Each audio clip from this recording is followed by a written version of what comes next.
ৰাজ্যত পুনৰ ট্ৰেডিং কেলেংকাৰী ঘটনা সংঘটিত হৈছে।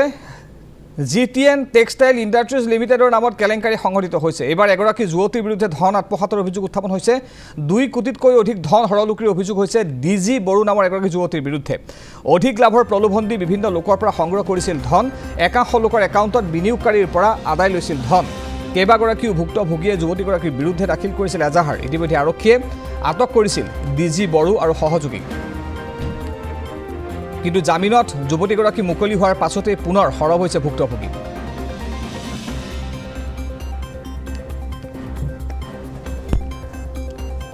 ডিজি বড়োৰ ঘৰ হৈছে আপোনাৰ ওদালগুৰি জিলাৰ নলবাৰী গাঁৱৰ চুবাৰী গাঁৱৰ চুবুৰীৰ। তেওঁৰ দেউতাকৰ নাম হৈছে কেন্দ্ৰা বড়ো। তেওঁ তাৰমানে আমাৰ নিষ্কাৰবাৰ গাঁৱৰে তেখেতৰ আলহী আছিল।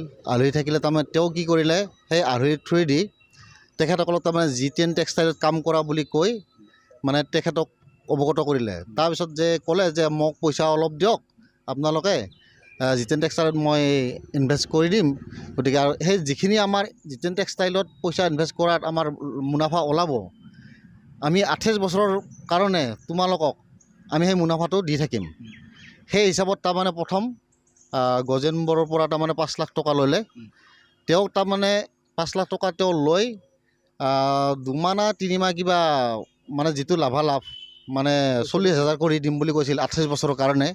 সেই 40,000তকৈ তাৰমানে 3 মাহ পে'মেণ্ট কৰিলে। তাৰপিছত আৰু বাকী ককাইকবোৰো ভুল লৈছে, বাকী সেইটো পিছত ক'ব বাৰু, তেওঁ নিজেই ক'ব।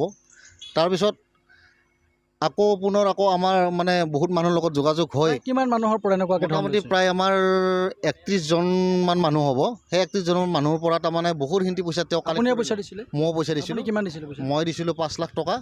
মই এনেই ডিপ'জিট কৰিছিলোঁ। ডিপ'জিট কৰি পেলাই মই 25 লাখ টকা তাৰমানে দিলোঁ। 25 লাখৰ বিনিময়ত মই এতিয়া বৰ্তমান একো পোৱা নাই। সি কৈছিলে মান্থলি তাৰমানে যেনিবা 50,000 পাব, 40,000 পাব।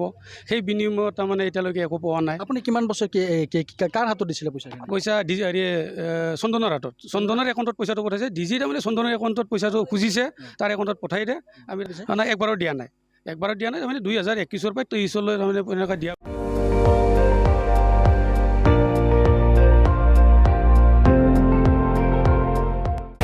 আপুনি চাই আছে ND24, সৰ্বশ্ৰেষ্ঠ নহয় সৰ্বোত্তমৰ দৌৰ।